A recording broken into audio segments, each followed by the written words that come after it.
My name is Katie, and this is my husband, Aaron. Our one and only daughter's name is Layla.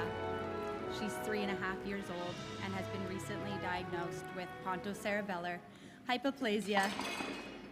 Whoa. Type 2D.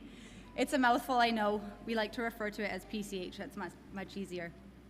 PCH is a rare genetic condition that affects the development of the brain, particularly in the cerebellum, which is the part of the brain responsible for basically all growth and development milestones, including sitting, walking, and talking. This disease is life-limiting and progressive. Layla struggles with seizures and has been diagnosed with cortical visual impairment. We have been a part of Canuck Place family for 2.5 years now. When Layla was born, we had no idea what we were in for. The doctor noticed low muscle tone at birth, but there was no major concern. A week later, we hopped on a plane and moved across the country to Ontario so that Aaron could enroll in a trades program. A new life for our small family was beginning.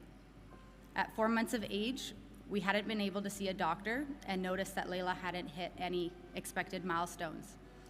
But being our first child, we brushed those concerns to the side. When Layla was 6 months old, our lives turned a corner. We were concerned that she wasn't developing as she would be. We were sent to a pediatrician who told us he believed Layla had spinal muscular atrophy, SMA. He shared that she was likely to only get weaker and would pass away shortly. Our hearts were shattered. When we typed SMA into Google, the first title to appear was #1, baby killer disease. There was no way that this could be happening to us. This precious girl that we would do absolutely anything for, suddenly there was nothing that we could do. Over the next 2 months, we watched this already very weak baby only get weaker. Her breathing got worse. She lost the ability to suck and was seemingly dying in our arms. We were told to essentially just watch it happen, and it was by far the hardest thing we've ever had to endure. At 9 months old, we had hit our last straw. The three of us had been surviving on such little sleep. We couldn't think clearly, but it was clear we needed help. So we drove 2 hours to the closest children's hospital in London, Ontario. Layla was immediately taken into pediatric intensive care unit and monitored. For a month, this was our home. Soon the diagnosis of SMA was ruled out, but they didn't know what was causing her to develop and act the way that she was, and we assumed we still needed to prepare for the worst. During our stay, Layla underwent surgery and had a feeding tube placed. Specialists from every area were assigned to our case. Neurology, genetics, and biochemical diseases all attempted to come up with a sound diagnosis, but with no luck. Copious amounts of tests were performed on our little girl. Lots of blood work, an MRI, EEG, EMG, ECG, but still no answers. We were discharged from the hospital and left with a healthier child, but we were still so unsure of what to expect and where to go from there. We decided to move back to BC. The majority of our family lived there, and if our time was limited with Layla, we knew we wanted the most important people in our lives to get a chance to know her. Before we left, we spoke to this nurse practitioner specializing in symptom management, and she raved about an incredible children's hospice called Canuck Place. I didn't understand how someone could rave about a hospice. Isn't that where children go to die? What we would come to realize is that Canuck Place is not just a place that children go to die, but a place that helps children who are dying really live. When we first arrived back in BC, just in time for Layla's first birthday, we had no home support services, so 24/7 we were on duty, attending to all of her needs. I was unable to return to work because of Layla's high level of needs, and Aaron needed to work full-time to provide for us. We were tired. At times it was hard to catch our breath, but Canuck Place offered us the most important thing we needed at the time: comfort and care.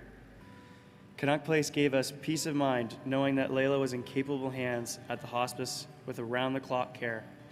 We were finally able to relax. We could leave her in the nursing and physician floor cuddling with a volunteer in a lazy boy chair, listening to music, and go to sleep. We had both forgotten what a full night's rest felt like. It brought such a sense of peace to know that there was a whole team of support backing us up. It wasn't all on our own shoulders anymore. Canuck Place not only takes care of us when we're in the hospice, but also has helped us access all the right services and specialists when we are out of the hospice. Having the ability to call someone at Canuck Place any time of the day or night that knows your child's baseline is incredibly helpful with a complex child. I do my best at advocating, but when you have a Canuck Place doctor backing you up, people listen. Since Layla was accepted on the program, the amount of support we have access to and received has increased significantly, and I don't think that's by chance. The doctors at Canuck Place have helped bring Layla to a pretty stable place and specialized pain and symptom care managing her medications. She experienced a dip with cluster and grand mal seizures last spring, but overall, lately, she has been so content within herself. For that, we are incredibly grateful. Though she is not developing and meeting any milestones, she knows who we are, that we love her, and is more responsive than I thought we would ever see. When I see Layla belly laugh, you can't help but smile, though her timing could be better. When hearing children cry or a sad story about someone being hurt, that's often when she chooses to laugh. I guess she's just trying to lighten the mood. I love that about her. She brings joy where there should be sorrow. Layla has been attending music therapy every 2 weeks at the David Luddy House right here in Abbotsford for a year and a half now. It's her absolute favorite therapy. The first drum on Canuck Place music therapist Karen's guitar brings an instant toothy grin that melts your heart.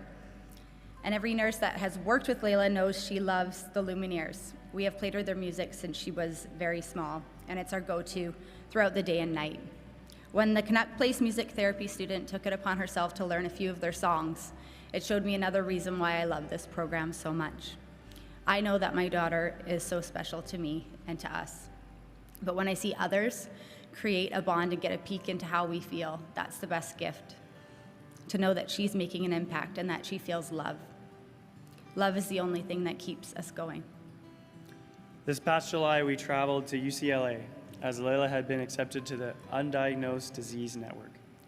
That gives you an idea of how rare Layla's condition is. After almost 3 years, we received an accurate diagnosis. We finally had a label to tell people when they asked what her diagnosis was: pontocerebellar hypoplasia type 2D. We have been told that there are around 100 cases in the world of Layla's condition. The sliver of hope that they would discover Layla didn't have a life-limiting diagnosis, or in the best case scenario, that there was a cure, unfortunately, didn't happen.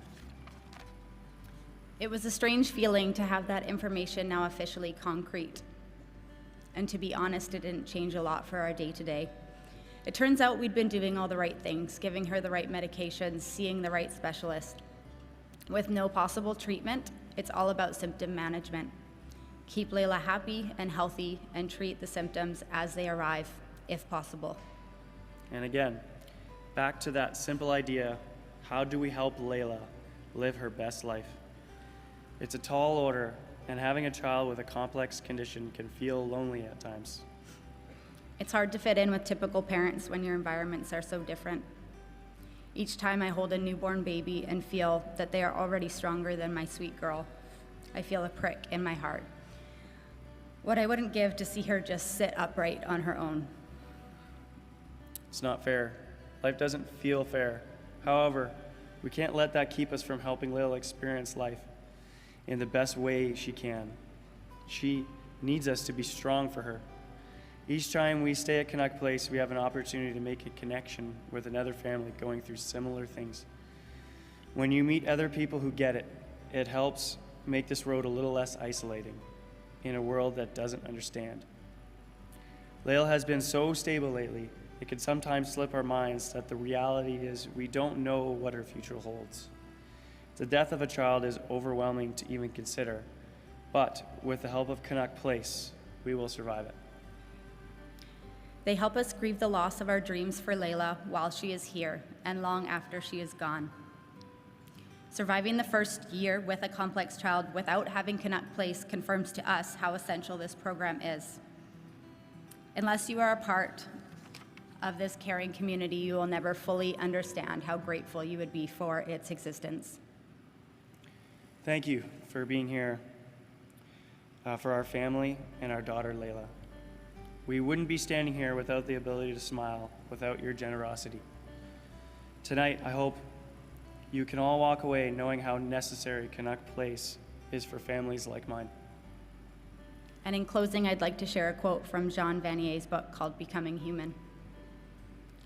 So many people with disabilities are seen by their parents and families only as tragedy. They are surrounded by sad faces, sometimes full of pity, sometimes tears. But every child, every person needs to be celebrated. Only when all of our weaknesses are accepted as part of our humanity can our negative, broken self-images be transformed. Thank you. Thank you.